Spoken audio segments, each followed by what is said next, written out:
Radio Espace, les grandes gueules. Leur spécialité, c'est la démesure totale. Tant qu'ils ne changeront pas, nous ne changerons pas non plus. Les grandes gueules, à suivre tous les jours sur la radio d'opinion.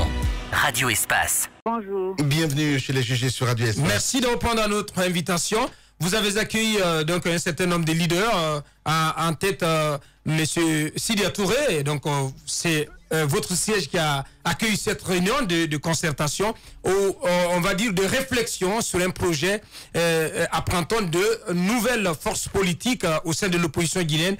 Et de quoi a été question au cours de cette réunion qui s'est tenue au siège du PDN? Merci pour cette opportunité. Nous confirmons effectivement qu'il y a eu la réunion. Mais je commence par préciser que cette intervention, elle est faite à mon nom et au nom du PDN. Elle n'est pas faite au nom de tout le groupe. Parce que je donne cette précision que nous sommes d'abord dans la phase du démarrage des consultations. Donc nous sommes en phase de constitution. Jusque-là, le groupe n'a pas encore totalement stabilisé les objectifs, les enjeux. Nous avons quand même quelques aspects qui sont partagés en commun. La nécessité aujourd'hui de travailler pour sortir de ce bicéphalisme politique qui fait glisser généralement le pays sur des dérives communautaires.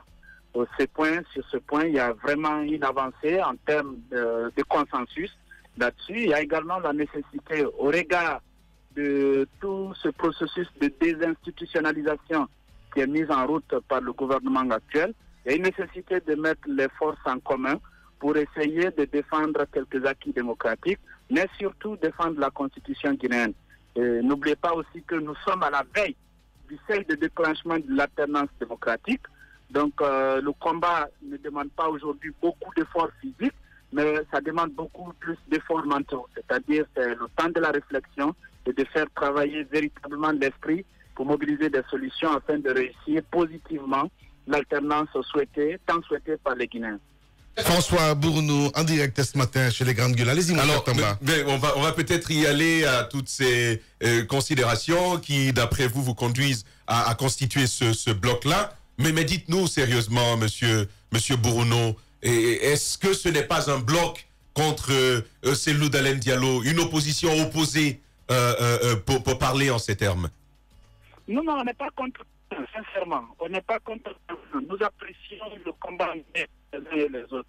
Aujourd'hui, comprenez avec nous que les Guinéens expriment notre besoin. C'est-à-dire les Guinéens expriment le besoin qui voudrait que l'unité nationale soit préservée, quels que soient les enjeux qui caractérisent notre combat politique.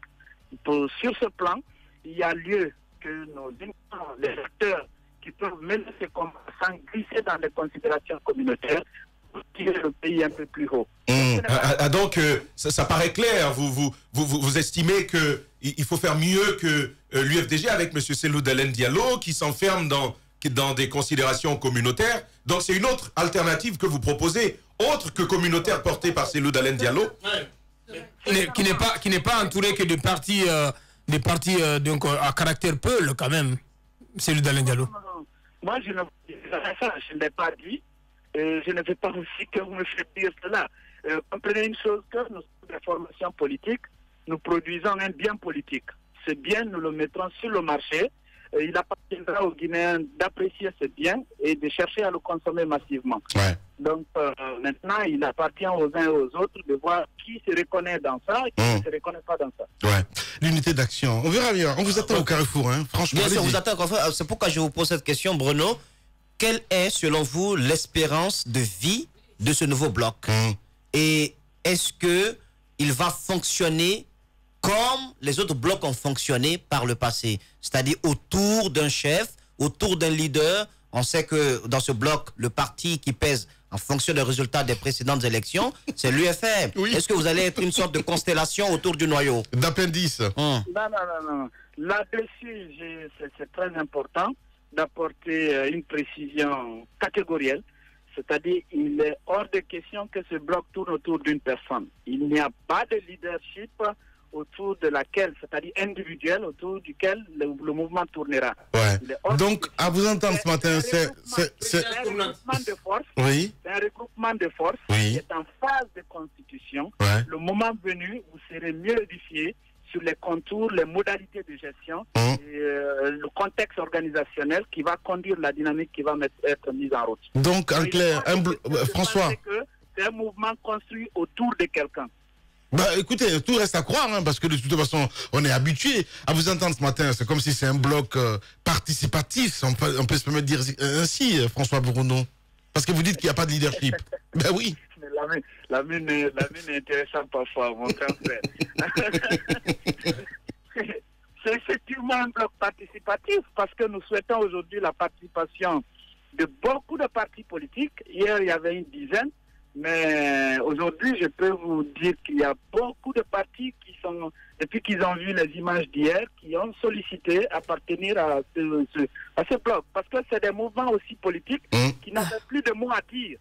Ouais, je comprends. Mais quand vous dites beaucoup de partis politiques, on sait quand même les partis politiques qui ont du poids. Sinon, si c'est créé, c'est pas assez compliqué. Justement, c'est pourquoi ma question, quand on prend l'UFDG, vous parlez d'unité d'action de l'opposition. Est-ce que les portes de ce mouvement sont ouvertes à l'UFDG, par exemple, pour vraiment une unité d'action comme vous le vendez dès le début, ou bien qu'est-ce qui se dessine? Écoutez, cette réponse ne m'appartient pas. C'est pourquoi j'ai précisé au début que là, je parle au nom du PDN. Je peux vous expliquer beaucoup plus les motivations du PDN à appartenir à un tel mouvement.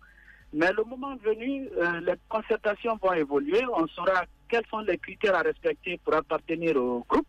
Mais a priori, comprenez que nous ne voulons pas être exclusifs. Nous voulons faire le maximum pour être très inclusifs, mais tout en respectant les critères, les valeurs qui vont être prônées par le groupe. Voilà, François Bourreau, il faut le rappeler, hein, responsable communication chez PEDN. Allez-y. Alors, très très rapidement, il va falloir répondre à la question de MAF de manière plus précise. Est-ce que si l'UFDG veut se mettre avec vous, est-ce que vous lui ouvririez vos portes? Ça, c'est la première question. La deuxième, est-ce que c'est une sorte d'alliance politique? En perspective, par exemple, l'élection présidentielle de 2020. Législative d'abord. Je parle de 2020, parce que les législatives, on peut bien facilement s'entendre. Mais par rapport à 2020, Moussa Moïse parlait de leadership. Vous savez qui est dedans? Il y a M. Sidia Touré, il y a Lansana Kouyaté, il y a Dr Kaba Baouri. Lansana Kouyaté. Ça, ce sont des personnalités difficiles à taire. Donc j'ai envie de savoir, dans la perspective de 2020, est-ce que c'est une sorte d'alliance politique qui s'unirait derrière un candidat? Quand on sait qu'il y a deux éléphants quand même, hein, je parle de votre président et Sidia Touré, avec des pics un petit peu, hein, j'ai interviewé Lansana Kouyaté l'année dernière du côté de Paris. Ça peut être toujours rose. Lansana Kouyaté en voulait à Sidia Touré d'avoir fait le pas vers le président Alpha Condé. Peut-être qu'aujourd'hui, l'orage est passé. Écoutez, l'UFR est un partenaire très sérieux pour le PDN, parce qu'il y a beaucoup de valeurs que nous partageons en commun. À la question de savoir si c'est une alliance politique, pour l'instant, je ne saurais le dire. Je vous ai dit que nous sommes en phase de démarrage des consultations, donc on ne sait pas quelle forme va prendre le mouvement. Je ne vais pas anticiper là-dessus, parce que je ne suis pas la voix la plus autorisée à anticiper sur ces questions. La deuxième chose également, la possibilité pour l'UFDG ou d'autres partis d'intégrer le mouvement. Je pense que nous avons quand même discuté des critères et des valeurs qui doivent incarner le mouvement. Le moment venu, si un parti exprime le besoin, on appréciera est-ce que le parti répond aux critères. Donc ce n'est pas un mouvement contre l'UFDG, ce n'est pas fermé à l'UFDG, mais c'est les critères qui vont déterminer la possibilité pour n'importe quel parti d'y adhérer. Bien. Rassurez-nous que votre alliance, ça porte quel nom déjà? Va vivre, va survivre, hein, va en tout cas vivre plus longtemps que le FAD, le FEC ou tout sauf Alpha et les autres mouvements qu'on a, le BOC, le Bloc. Dites-nous réellement que vous allez durer un peu longtemps. Pour l'instant, je ne saurais le dire parce que le mouvement même, la plateforme même n'est pas encore véritablement créée. Je vous ai dit, c'est des concertations qui ont commencé, des consultations qui sont en cours. Attendant d'abord que le mouvement naisse, je pense qu'à cette occasion, vous aurez une déclaration, il y aura une charte qui va accompagner tout cela. À partir de là, on pourra prédire ou anticiper sur les chances de la plateforme de vivre et de survivre. C'est pourquoi je suis un peu prudent sur certaines questions, parce qu'effectivement, il y a des bases solides qu'il faut d'abord construire. lorsqu'on tire les leçons de certains mouvements qui naissent et qui n'ont pas longue vie. Bien. Merci beaucoup en tout cas François et surtout bon courage mon cher ami. C'est moi qui vous remercie.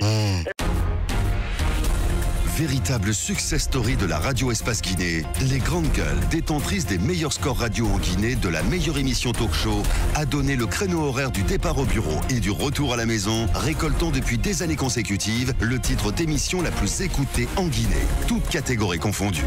Un grand total de plus de 5 millions d'auditeurs ont été fidèles au talk show Les GG, diffusé jour après jour sur toutes les stations du réseau Adafo Média de 9h à 10h30, un exploit qui restera longtemps dans les annales de la bande FM en Guinée.